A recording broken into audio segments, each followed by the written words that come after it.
pemerintahan beliau ini adalah reformasi, atau bahasa Al-Qur'annya al-islah, yaitu pembaharuan. Karena setiap 100 tahun ada hadis Nabi yang maksudnya setiap ujung dari 100 tahun itu Allah menghadirkan seorang mujaddid mayujaddidulaha amrotina, yaitu yang memperbarui urusan agamanya. Karena sudah perjalanan 1 abad atau 100 tahun, banyak manusia ini yang lupa, ya, banyak manusia yang lupa terhadap ajaran-ajaran agamanya. Fatatola alaihimul amatu faqasat qulubuhum. Berlalulah masa yang panjang, hati mereka jadi keras karena tidak tersentuh lagi dengan ajaran-ajaran yang baik. Nah, beliau terkenal sebagai seorang mujaddid, ya, pembaharu. Di dalam Al-Quran disebutkan kisah Nabi Syuaib, di mana beliau ini diutus oleh Allah ya untuk memperbarui keadaan, merubah keyakinan masyarakat yang beriman kepada berhala, patung, musyrik menjadi beriman kepada Allah. Qala ya qaumi ara'aitum in kuntu ala bayyinatin min rabbi wa razaqani minhu rizqan hasana wa ma uridu an ukhalifakum ila ma anhakum anhu in uridu illal islaha mastata'tu wa ma taufiqi illa billah alaihi tawakkaltu wa ilahi uni. Nabi Syuaib berkata, wahai kaumku, bagaimana pikiranmu jika aku mempunyai bukti yang nyata dari Tuhanku dan dianugerahinya aku daripada rezeki yang baik? Patutkah aku menyalahi perintahnya? Dan aku tidak berkehendak menyalahi kamu dengan mengerjakan apa yang aku larang, ya. Aku tidak bermaksud kecuali mendatangkan perbaikan selama aku masih berkesanggupan. Jadi islah yang dilakukan Nabi Syuaib. Nah, apa yang dilakukan oleh Khalifah Umar bin Abdul Aziz dalam memulai reformasinya atau tajdidnya, pertama dimulai dari diri dan keluarganya, ya, dari diri dan keluarganya.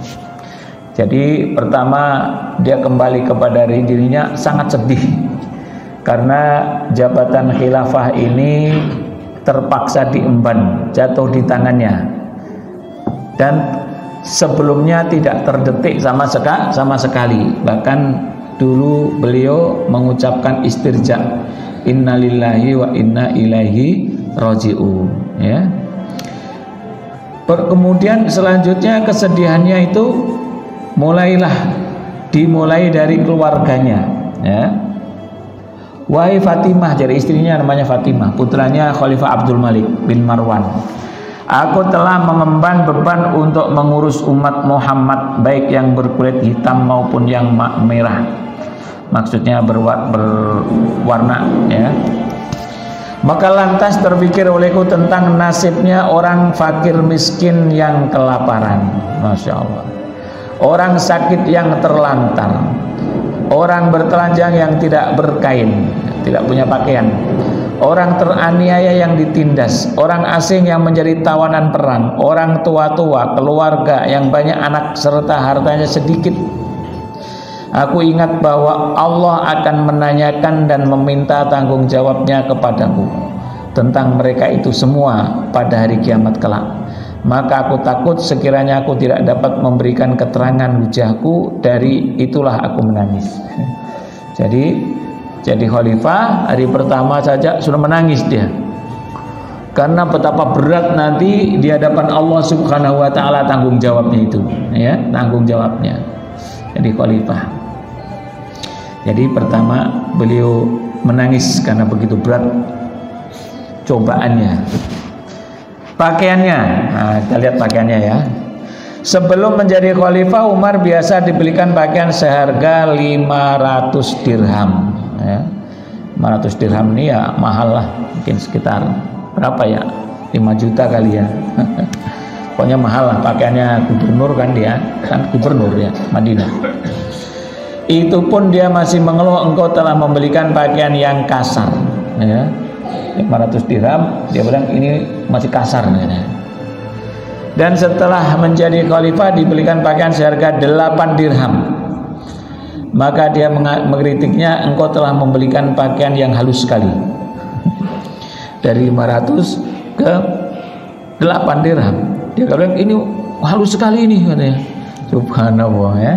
Itulah beliau dari sisi pakaian sangat sederhana. Kembali kepada istrinya, ya. Dia lihat hartanya banyak, emas-emasnya banyak, anaknya khalifah, anaknya presiden, ya. Kalau sekarang ya anaknya presiden, ya. Hartanya banyak kesempatan untuk mendapatkannya. Dia memerintahkan istrinya Fatimah untuk memilih antara dua perkara, perhiasan yang sangat cantik, indah dan mahal harganya yang diberikan oleh bapaknya Abdul Malik bin Marwan untuk dikembalikan ke Baitul Mal atau bercerai dengannya. Nah, pilih kan ya. Milih harta kekayaan yang melimpah itu emas-emas, padahal dari sisi syar'i saya yakin Khalifah Abdul Malik ini nggak ngerampas gitu kan, nggak mencuri gitu kan, nggak korupsi gitu kan, ya. Lihat aja raja-raja sekarang tuan kaya-kaya kan, raja Thailand, raja Arab Saudi, ya, kaya-kaya semua, ya.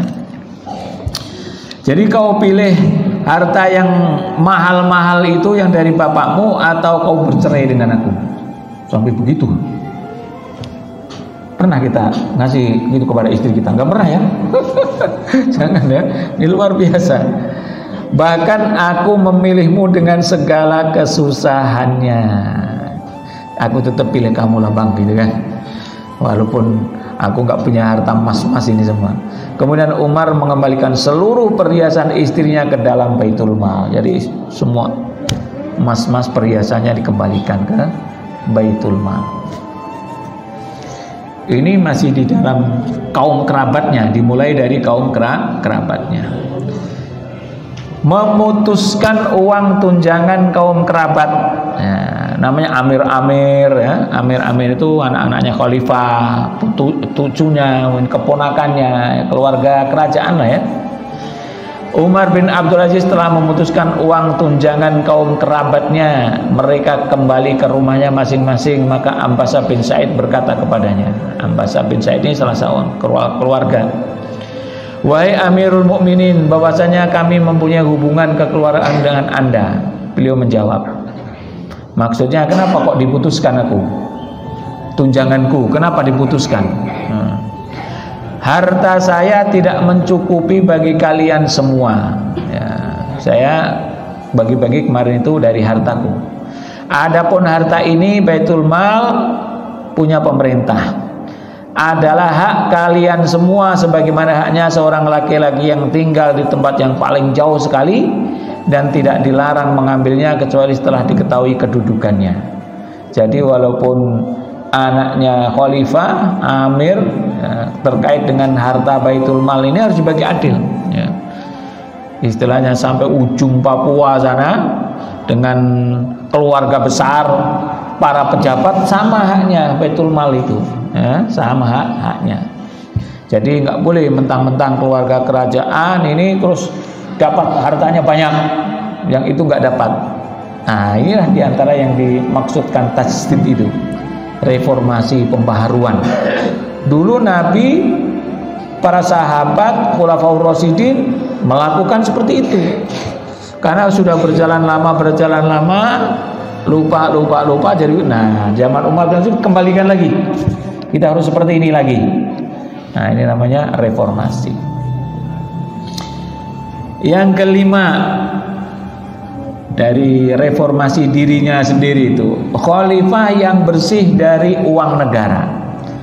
Artinya 1 peser pun uang tidak ada yang masuk di kantongnya Umar bin Abdul Aziz, ya, Umar bin Abdul Aziz. Bahkan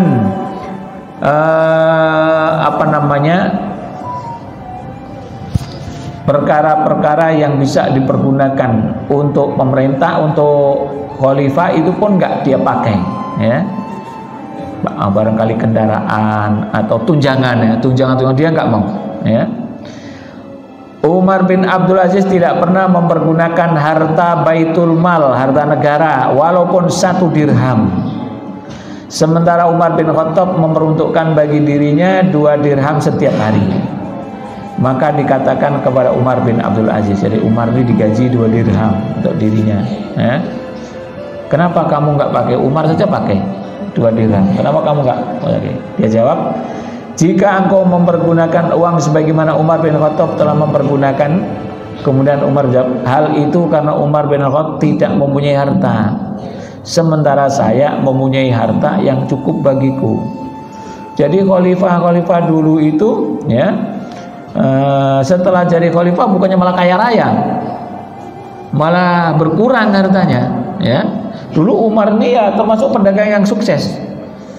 Karena sibuk dia mengurusin umat, dia nggak sempat berdagang lagi. Maka dia mengambil secukupnya untuk hidupnya aja, dia dan keluarganya. Nah, dan beliau jadi khalifah kan anaknya udah mentas semua istilahnya, udah nggak jadi tanggungannya, cuma tinggal dia dengan istrinya, gitu aja kan. 2 dirham cukup. Sementara aku punya uang, saya nggak perlu itu 2 dirham. Nah begitu, saya mempunyai harta yang cukup bagiku. Nah inilah. Bahkan ketika malam ada rakyatnya yang datang, mengadukan permasalahan, diterima dengan baik. Ditanya tapi, yang kamu bicarakan dengan saya malam ini masalah terkait dengan kenegaraan, pemerintahan, atau masalah pribadi? Kalau ini masalah negara, saya akan menggunakan lampu yang ini, karena ini lampunya dari negara nih, minyaknya dari negara, saya pakai lampu yang ini.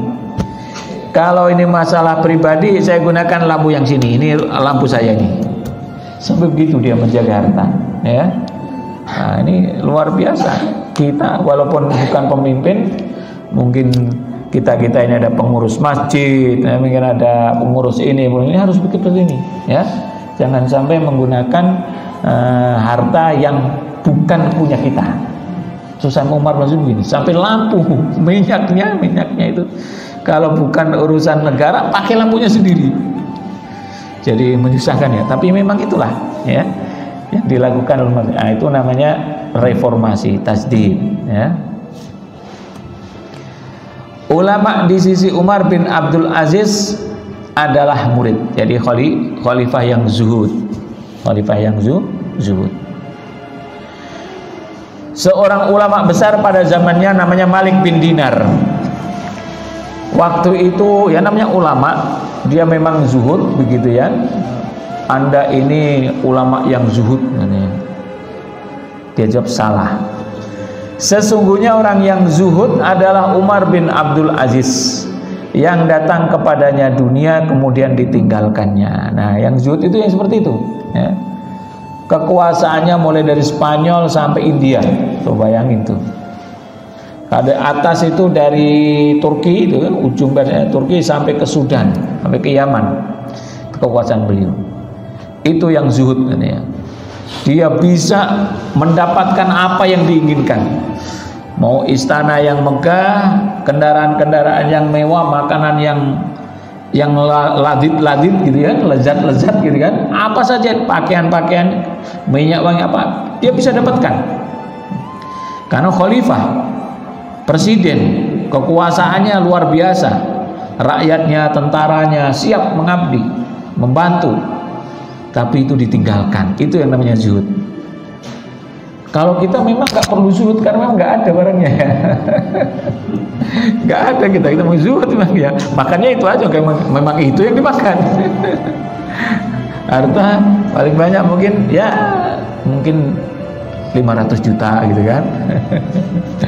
Nah inilah seorang khalifah yang menguasai 3 benua mulai dari Spanyol hingga India, dengan penuh tawadhu telah menjauhkan dirinya dari dunia dan seluruh kenikmatannya. Bahkan dia nggak mau tinggal di istana yang sudah disiapkan, nggak.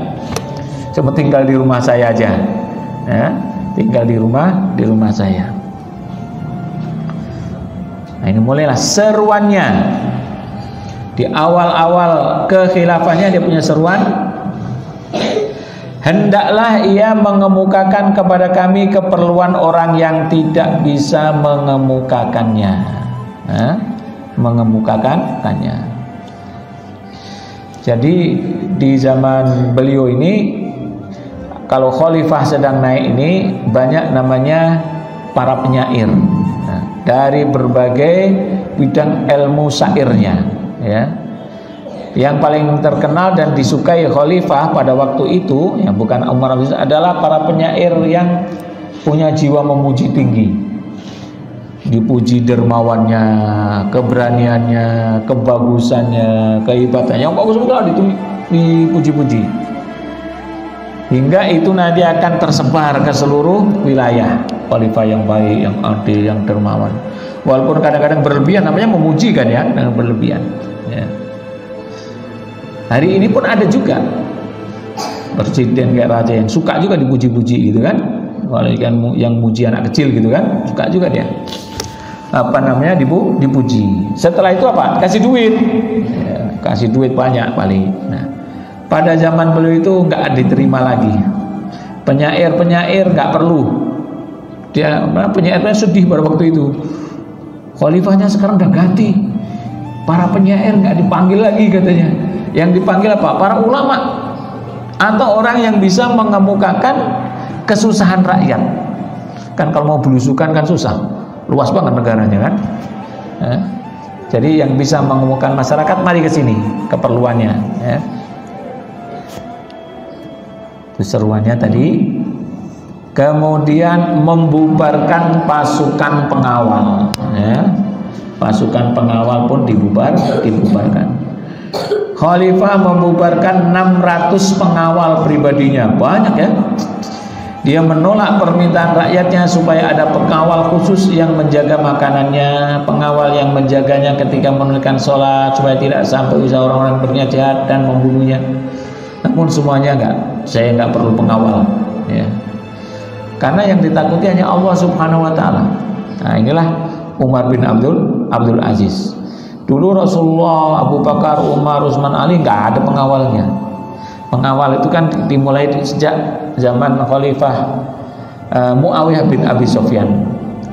Karena banyaknya orang-orang yang ingin membunuh, sehingga Khalifah Umar pun mati dibunuh, Khalifah Ali pun mati dibunuh. Namun dia nggak mau pengawal, ya. Ini luar biasa. 600 pengawal. Nggak ada satgasus lah ya, dibubarkan satgasusnya. Nah, ini tadi yang terkait reformasi yang dimulai dari dirinya, dari keluarganya dan sekitarnya. Sekarang kita lihat bagaimana reformasinya atau tajdidnya yang dilakukan terhadap masyarakat. Pertama, menolong kaum yang lemah, ya, kaum yang lemah. Orang-orang Badui datang kepadanya dan mengadukan tanahnya yang dirampas oleh Walid bin Abdul Malik dan diberikan kepada kaum keluarganya. Beliau menjawab, negara ini adalah milik Allah dan hamba ini adalah hamba Allah. Siapa saja yang telah membuka dan menghidupkan tanah yang mati adalah menjadi miliknya. Kemudian dikembalikan tanah itu kepada Badui tersebut. Umar juga telah menyamaratakan terhadap bangsa Arab Mawali dalam pembagian tunjangan, pakaian, bantuan dan pemberian. Ya. Jadi rupanya ngerampas tanah ini zaman dulu sudah ada ya, bukan zaman sekarang aja ya. Zaman dulu ada juga. Nah, mungkin tanahnya bagus, strategis, dibeli nggak boleh gitu ya. Udah main busur aja, baik-baik dengan pejabat, minta sertifikatnya, keluar juga, menang dia. Orang yang miskin tergusur. Nah, ini orang Badui ini. Yang dilawan ini juga orang-orang kerabat kerajaan. Ya. Ini tanah saya. Dan itu kerabatnya dalam riwayat yang lain itu, ini ada sertifikatnya nih katanya. Ada sertifikatnya. Kata Umar bin Abdul Aziz, dia disuruh sumpah dan disuruh bersaksi bahwa itu tanahnya dulu. Dia sebut apa? Kitabullahi khairun ayyuttaba' min kitabi Al-Walid bin Abdul Malik katanya. kitab Allah Subhanahu wa taala lebih berhak untuk diikuti daripada sertifikatnya Al-Walid bin Abdul Malik katanya. Sobek, udah kamu punya lagi. Nah, itu adalah keberaniannya beliau. Oleh karena itu Umar bin Abdul Aziz juga bukan dimusuhi orang lain, tapi kaum kerabatnya juga yang tersinggung, yang merasa didolimi menurut dia, itu juga ada yang dendam, kaum kerabatnya, ya, tidak suka. Menghentikan pelayanan para penyair tadi sudah saya sampaikan sepintas ya. Nah, ini beliau berkata, barang siapa yang ingin menemani kami, hendaklah ia menemani kami dengan 5 perkara, atau biarlah ia meninggalkan kami. Ya, yang mau bersama kami ada 5 perkara. Ya. 1, hendaklah ia mengemukakan kepada kami keperluan orang yang tidak bisa mengemukakannya. Jadi kalau ada misalkan tetangga di sini ngelihat tetangganya di sana ada kesusahan, rumahnya rusak, ya, banjir atau apa saja, habis uangnya ini semua, susah lah pokoknya. Nah, saya terima itu. Yang jadi teman saya itu. Oh, yang jadi teman saya. Yang kedua, hendaklah ia membantu kami dalam kebaikan dengan tenaganya. Nah, orang yang siap membantu kami, bekerja kami dengan tenaganya, silahkan. Ya. Hendaklah menunjukkan kepada kami kebaikan yang belum kami ketahui. Masya Allah. Kalau sekarang kita laporkan gitu ya ke Pak RT RW kita, kebaikan yang belum RT RW banyak kali ya, mungkin ya. Ada lah, kalau kabarnya pun ada ya. Nah ini, hendaklah artinya menyuruh semua masyarakat, semua rakyatnya untuk mencari kebaikan-kebaikan yang belum kami ketahui, yang kami tinggalkan, ya, dilakukan. Ya. Hendaklah ia jangan menggunjingkan seseorang pada kami. Menggunjing pun nggak boleh. Menggunjing tidak boleh. Jangan mengurusi sesuatu yang tidak bermanfaat. Ya. Ada dalam bukunya kisahnya itu. Jadi Umar bin Abdul Aziz cuma 2 tahun tapi ceritanya banyak sekali. Karena kebaikannya luar biasa. Ada orang dari daerah Mesir, ya, daerah Mesir jauh di pelosok begitu ya, kirim surat yang menceritakan bahwa rumah saya gedeknya sudah reot, sudah rusak, sering dimasuki ayam-ayam tetangga kami, banyak tai-tai ayamnya, kami sudah tua, ditinggalkan anak kami ini, tolonglah dibetulkan. Tolong dibuat surat dari ujung Mesir sampai ke Khalifah, dibaca waktu itu. Kemudian dia memerintahkan kepada gubernurnya yang ada di situ untuk melihat rumah tersebut dan harus dibetulkan. Nah, inilah luar biasanya Umar bin Abdul Aziz, karena pasti akan ditanya. Karena Umar saja pernah mengatakan dalam sebuah kalimatnya, saya takut kalau ada keledai terjatuh di Irak sana, kemudian dia mengadu kepada Allah Subhanahu wa taala, kenapa jatuh? Ya, sebab Umar tidak membetulkan jalannya sehingga aku terjatuh. Kan nanti semua dihisab. Itu Umar bin Khattab sampai keledai terjatuh karena jalannya nggak dibetulkan aja dia takut. Dulu zaman Gubernur Pak Fauzi Bowo itu banyak jalan di Jakarta ini yang lubang-lubang, naik motor jatuh. Itu nanti mau ditanya kali ya, ini kenapa jatuh? Iya, ini gubernurnya nggak betulin jalan, aku jatuh mati gitu. Nah, inilah tanggung jawabnya seorang khalifah itu seperti itu, seorang pemimpin itu seperti itu. Ya. Jangan urusi sesuatu yang tidak bermanfaat. Menolong kaum lemah yang tertindas. Satu hari Umar bin Aziz menyuruh pembantunya supaya menyiarkan, siapa saja yang menderita kezaliman silakan angkat tangannya. Maka beras seorang kafir dhimmi dari penduduk Homs atau Hama yang telah putih kepalanya dan jenggotnya, maksudnya sudah tua. Ini orang dhimmi, bukan orang Islam, orang dhimmi. Kemudian berkata, wahai Amirul Mukminin, saya mohon kepadamu putusan kitab Allah. Beliau berkata, tentang perkara apa? Dia menjawab, Abbas bin Al-Walid bin Abdul Malik merampas tanah saya sementara Abbas duduk. Kemudian beliau berkata, ya, kitab Allah lebih berhak untuk diikuti daripada sertifikatnya Walid bin Abdul Malik. Dan saya sampaikan dia, ya. Kalau zaman dulu ini ya, rumah-rumah digusur zaman dulu. Baik. Kemudian yang keempat, apa yang dilakukan Umar bin Abdul Aziz dalam pemerintahannya? Mendengar pengaduan rakyatnya. Ya, itu ada peta itu kekuasaan beliau itu sampai Samarkand. Samarkand itu tempat lahirnya Imam Bukhari. Ya, Samarkand, Imam Bukhari. Namun pada zaman beliau Imam Bukhari belum lahir. Ya, maka hadis Bukhari pun belum ada. Ya, belum ada. Penduduk Samarkand mengadukan kepada Umar tentang kezaliman Qutaibah bin Muslim dan merampas tanahnya, ya. Padahal Allah telah menampakkan keadilan kepada kami, maka mereka mengutus utusan ke Damaskus untuk bertemu dengan khalifah sendiri. Kemudian khalifah menulis surat bagi mereka kepada Sulaiman untuk diselesaikan masalahnya, ya. Jadi dulu yang menaklukkan Samarkand, Asia Tengah itu adalah Qutaibah bin Muslim Al-Bahili. Ya biasalah kalau tentara kan setelah menang kemudian tentaranya banyak kan perlu penempatan, markas kan begitu, barak lah begitu ya.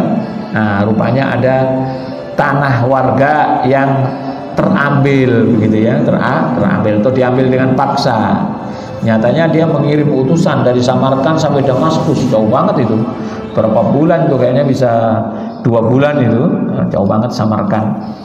Dan sampai kemudian beliau menulis surat ini, bahwasanya penduduk Samarkand telah mengadukan kezaliman yang menimpanya dari Qutaibah sehingga mereka dikeluarkan dari wilayahnya.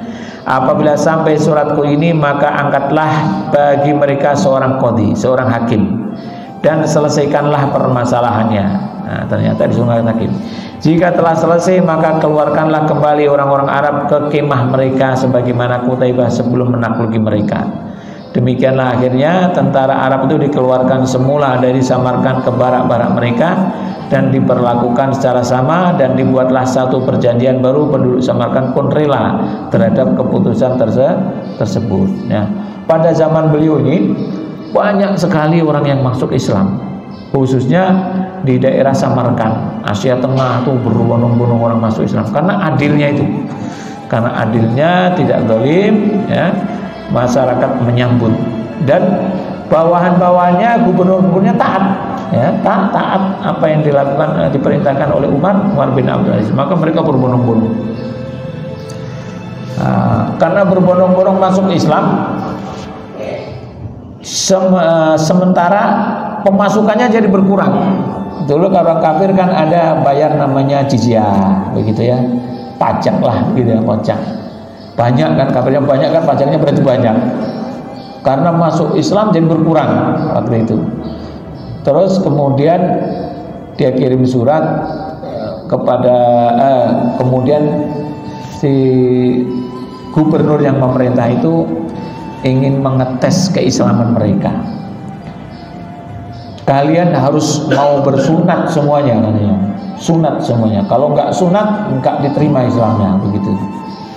Sampailah berita itu kepada Umar bin Abdul Aziz. Beliau mengatakan, qabbahallahu ra'yak, innama bu'isa Muhammadan hadiyan, walam yub'as khotinan. Semoga Allah Subhanahu wa ta'ala memburukkan pendapatmu itu. Sesungguhnya Nabi Muhammad itu diutus untuk membawa hidayah, bukan diutus sebagai tukang sunat. Khotinah itu tukang sunat. Ya nanti dalam perjalanan dakwah lama-lama mereka akan sadar, akan sunat sendiri gitu kan. Oh, ini baru masuk Islam langsung suruh sunat, kaget nanti potong itunya kan. Belum pernah selama ini. Innama bu'isa Muhammadan hadiyan walam yub'as khotinan, terkenal itu ya. Nah ini yang terjadi. Sampai juga berita, ya Amirul Mukminin, sekarang ini banyak sekali orang masuk Islam, Baitul Mal jadi berkurang, bagaimana? kita tetapkan saja untuk sampai beberapa tahun membayar pajak. Dimarahin lagi oleh Umar bin Abdul Aziz. Qabbahullahu ra'yak innama bu'isa Muhammadan hadiyan walam yub'as jabiyan. Semoga Allah memburukan pendapat kamu itu. Sesungguhnya Allah mengutus Nabi Muhammad membawa hidayah, bukan sebagai tukang pajak, katanya. Bukan sebagai tukang pajak yang luar biasa. Mengganti pegawai dengan yang profesional. Bahwasanya saya tidak mengangkat kamu supaya meminta denda, dan ia menggantikannya dengan yang lain. Jadi Umar bin Abdul Aziz adalah puncak ahli ibadah dan tawadhu. Ia memberhentikan pekerja-pekerja kaum kerabat dari Bani Umayyah dan menggantinya dengan pekerja-pekerja yang lebih berkemampuan untuk bekerja. Nah, ini kasusnya dulu ada dari pegawai-pegawainya ini yang mengambil denda kepada pelanggar itu, pelanggar hukum didenda, harus didenda sekian. Ya kayak zaman sekarang lah begitu kan. Yang pungutan liar, salah jalan ya. Saya pernah denda salah jalan, ganjil genap denda. Ganjil genap kan jalan itu belum waktu itu, baru aja. Salah itu saya diberhentiin. Loh Pak, kok saya diberhentiin? Saya salah apa katanya? Oh Bapak, minta maaf. Sekarang ini ganjil genap di sini. Ini mobil Bapak genap nih ganjil. Oh iya ya. Kapan Pak? Ini baru tadi kemarin malam katanya. Saya nggak tahu katanya. Terus gimana bayarnya katanya? Oh, mudah saja Bapak pergi ke bank ini 500.000. Walah, 500.000 banyak sekali. Ini susah Pak nyari 500.000. Saya orang biasa aja susah. Bapak salah gini tuh 500.000. Ya sudah sampai katanya. Setengahnya katanya. Oh ini juga banyak, susah nyari duit sekian katanya. Akhirnya kasih juga lah, udah jalan gitu. Tapi nggak sekian lah, dikit lah kasihnya dikit. Nah itulah denda itu. Nah, itu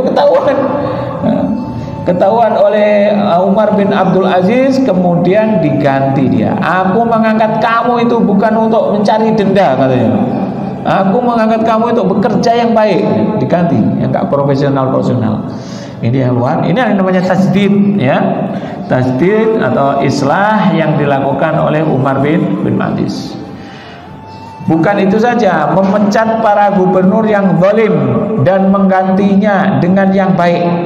Jadi itu yang zalim itu ada laporannya diganti. Luar biasa beliau ini ya. Sesungguhnya menegakkan hudud di sisiku adalah sama hukumnya dengan mendirikan sholat dan zakat. Inna iqamatal hududi indana ka iqamatis sholati waz zakati. Sesungguhnya menegakkan hukum Allah, hudud ya, undang-undang Allah di sisiku sama juga dengan mendirikan sholat dan membayar zakat. Oleh karena itu berdasarkan laporan orang-orang yang terpercaya, Umar segera memecat para gubernur yang zalim dan amil-amil yang kejam. Dipecatnya Usama bin Zaid At-Tanuhi yang sebelum ini menjabat pegawai zakat di Mesir. Usama ini sangat zalim dan banyak tindakan-tindakan yang melampaui batas. Umar juga memecat Yazid bin Abu Muslim yang sebelum ini menjadi gubernur di Afrika Utara, dan Saleh bin Abdurrahman gubernur Irak, dan Hur bin Abdul Rahman As-Saqafi gubernur Andalus. Ternyata luar biasa ya.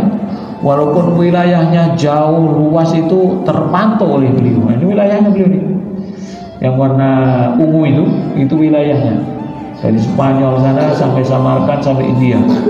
Dan beliau tahu itu gubernur-gubernurnya. Sebab itulah tanggung jawab dia. Nanti kalau di akhirat yang pertama ditanya gubernur dia, barulah gubernurnya. Dia, aku ini diperintah dulu zaman Umar bin Abdul Aziz. Tanya nanti oleh Allah, kenapa kau nggak perhatikan gubernur kamu itu? Dia melakukan kezaliman kepada rakyat. Nggak bisa jawab. Jauh ya Allah, belum ada HP ya Allah, belum ada. Kamu bisa ngurus wakil-wakil. Umar bin Khattab juga luas wilayahnya. Gitu nggak bisa dia. Nggak ada. Jadi ada keinginan aja. Jadi gubernur dari Spanyol tuh, Spanyol tuh ketahuan dipantau. sampai beritanya. Perjalanan ke Spanyol itu bisa 3 bulan itu dari Damaskus, bisa 3 bulan. Nah inilah tanggung jawab seorang khalifah, memantau gubernurnya. Gubernur Spanyol yang memerintah pada waktu ialah Hur bin Abdurrahman bin Utsman Ats-Tsaqafi, diganti oleh Khalifah Umar dengan As-Sam'u bin Malik Al-Khulani. As-Sam'u sampai Spanyol pada tahun 100 Hijriah, ya. Setelah diangkat secara langsung oleh Khalifah sendiri, pada waktu itu diangkat juga Ismail bin Abdullah bin Abi Al-Muhajir sebagai gubernur Afrika, Khalid As-Sufi. Inilah reformasi yang dilakukan beliau. Nah, apa ini yang terkait dengan dakwah dan jihad, ya, mengubah strategi dakwah dari kekerasan peperangan kepada dakwah dengan hikmah, ya, dakwah dengan hikmah. Jadi pada zaman kekhilafan Bani Umayyah itu, siapa yang bisa menyiapkan tentara besar dan terus bisa berjuang, berjihad melawan Romawi, ya, itu prestisnya tinggi dia, ya. Jadi akan dapat suaranya bagus lah begitu. Dia masih kuat, kekhilafannya bagus. Padahal kadang-kadang itu juga menyebabkan defisit anggaran.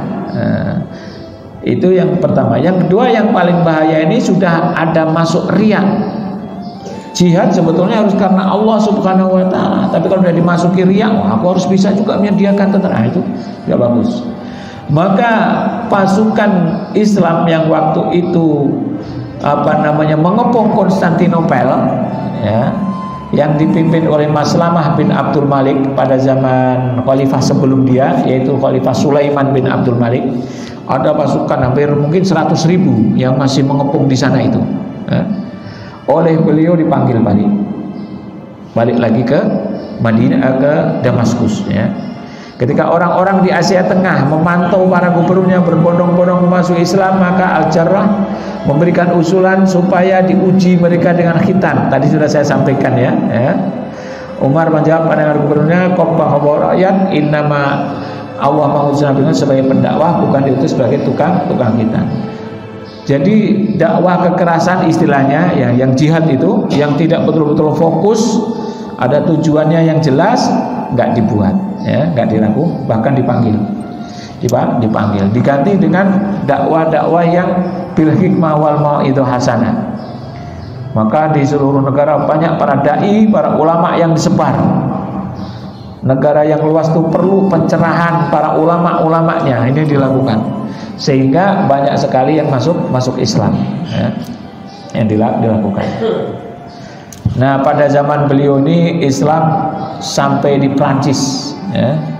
Namun di dalam peperangannya umat Islam tidak mendapatkan kemenangan, akhirnya kembali lagi dalam perang yang sampai itu, ya, dengan gubernur barunya nanti As-Sam'u bin Malik Al-Khulani tadi, ya. Melalui Spanyol sejak ditaklukkan tahun 711 Masehi oleh Muslim Arab dan Barbar, Umar bin Abdul Aziz mengangkat panglima Muslim As-Sam'u bin Malik Al-Khulani sebagai gubernur Spanyol dan membawa Islam pasukannya sampai kota Sens, Prancis. Yang kedua, sementara panglima Abdurrahman Al-Ghafiqi sampai kota Poitiers. Jadi dulu berjihad sampai di kota Sens, nggak jauh dari Paris sekarang. As-Sam'u bin Malik syahid di situ, kemudian digantikan oleh Abdurrahman Al-Ghafiqi. Setelah beberapa tahun dia membuat peperangan lagi atau jihad untuk menaklukkan Perancis, namun melalui sebelah barat. Kalau dulu sebelah timur, sebelah barat, yaitu sampai di Poitiers, itu tidak jauh dari situ, kira-kira sekitar 100 mil lagi sampai ke Paris. Kalau umat Islam berperangnya di situ menang, mungkin Perancis ceritanya beda, ceritanya beda. Begitu tanggapan para ahli sejarah. Dan ini yang dilakukan Umar bin Abdul Aziz. Nah, ini salah satu peninggalannya yang luar biasa pada zaman beliau. Jembatan Cordoba sampai hari ini masih ada. Jembatan ini ya seperti ini. Termasuk salah satu keistimewaan Cordoba adalah jembatan Cordoba yang letaknya di Sungai Al-Wadi Al-Kabir. Jembatan ini dikenal nama Al-Jisru Al-Qantarah Ad-Dar, ya. Panjangnya 400 meter, lebarnya 40 meter, dan tingginya 30 meter. Ini luar biasa ya. Arsiteknya itu sudah 13 abad ya. 13 abad masih ada ya. 13 abad masih ada. Oleh karena itu para sejarawan menulis jembatan yang menakjubkan tersebut dibangun pada permulaan abad kedua Hijriah 101 atau sejak 13 abad yang lalu. Jembatan ini dibangun oleh Gubernur Andalusia As-Samhu bin Malik Al-Khulani. Nah, tadi gubernur yang baru diangkat beliau tadi. Ya. Di masa kekhalifahan Umar bin Abdul Aziz. Artinya jembatan ini dibangun pada saat manusia belum mengenal sarana transportasi kecuali binatang, keledai, unta, bigol, kuda. Dan ketika itu sarana-sarana pembangunan belum secanggih saat ini. Hal ini yang menjadikan jembatan tersebut salah satu kebanggaan peradaban Islam. Ya, sebelahnya itu ada kota masjid dari masjid Spanyol, Masjid Cordoba. Nanti kalau kita sampai belajar tentang Islam di Spanyol ya, nanti Pak Spanyol. Kematiannya, ya kematiannya. Jadi reformasi yang dilakukan oleh Umar bin Abdul Aziz tadi sangat luar biasa, ya, sehingga menyebabkan juga sebagian dari keluarganya pun ada yang dendam, tidak suka, begitu kan? Insentifnya dikurangi, bahkan tidak ada sama sekali. Maka konspirasi mereka, orang-orang yang tidak suka dengan pemerintahannya, membayar pembantunya untuk meracun Umar bin Abdul Aziz, meracuni Umar bin Abdul Aziz dalam makanannya, karena dia kan nggak ada pengawalnya tadi. Dengan dibayar cukup tinggi, ya, seorang budak khalifah disuap oleh orang yang membencinya agar meracuninya. Ketika khalifah meminum dan merasakan pengaruh racun, ia memanggil budaknya dan menanyanya. Budak itu menjawab, saya disuap 1000 dinar untuk kejahatan itu. Kemudian uang itu diambil darinya dan dimasukkan ke dalam Baitul Mal. Kemudian ia membebaskan budak tersebut. Khalifah memintanya supaya pergi meninggalkannya. Jika tidak, tentu jiwanya tidak selamat. Mungkin ada orang yang akan membunuhnya. Setelah minum racun tersebut, beliau jatuh sakit selama 3 hari, kemudian meninggal dunia. Ya, meninggal dunia, ya, diracun. Orang-orang yang baik ternyata sebentar saja, tapi kisahnya melebihi yang memerintah 10 tahun, 20 tahun ya. Pemerintahan beliau berjalan selama 2 tahun 5 bulan 2 hari. Meninggal dunia di suatu tempat namanya Dir Sam'an dekat Hama, Syria, pada hari Ahad bulan Rajab 101 Hijriah dalam usia 39 tahun. Nah, inilah Umar bin Abdul Aziz. Ada satu lagi yang perlu kita sampaikan. Sudah habis ya? Kok sudah habis? Saya mau cerita Islam sampai di Indonesia ya. Tapi berhubung sudah bel, nggak enak juga mau melanjutkannya. Nah, kita sambung besok aja, pekan depan. Islam sampai di Indonesia zaman ini, zaman Umar bin Abdul Aziz ya. Ini luar. Kayak ini bagus kita bulan depan aja. Nanti semakin mantap kita supaya tidak lupa lagi ya. Islam sampai di Indonesia pada zaman Khalifah Umar bin Abdul Aziz. Jadi lengkap kisahnya beliau ini. Ada yang bertanya mungkin dari bapak-bapak, ibu-ibu yang bertanya? Kalau tidak ada yang bertanya, kita tutup dengan doa. Bismillahirrahmanirrahim. Alhamdulillahirabbil alamin. Hamdan yu'afi ni'amahu wa yukafi mazidah. Ya Rabbana lakal hamdu kama yanbaghi li jalali wajhikal karimi wa 'azimi sultanik. Allahumma ighfir lana dzunubana wa khatayana kullaha. Allahumma ighfir lil mu'minina wal mu'minat wal muslimina wal muslimat al ahya'i minhum wal amwat. Allahumma inna abiduk banu abidik banu imaik dawasina biadik madin fina hukmuk adlun fina qada'uk nas'aluka Allahumma bikulli ismin huwa lak samaita bihi nafsak aw anzaltahu fi kitabik aw 'allamtahu ahadan min khalqik aw ista'sarta bihi fil ilmil ghaibi indak antas alal qur'anal azima rabi'a qulubina wa nura sudurina wa jalaa ahzanina wa dhahaba humumina wa qaiduna ila ridwanik wa ila jannatika jannatin na'im. Allahumma a'inna ala dzikrika wa syukrika wa husni ibadatik.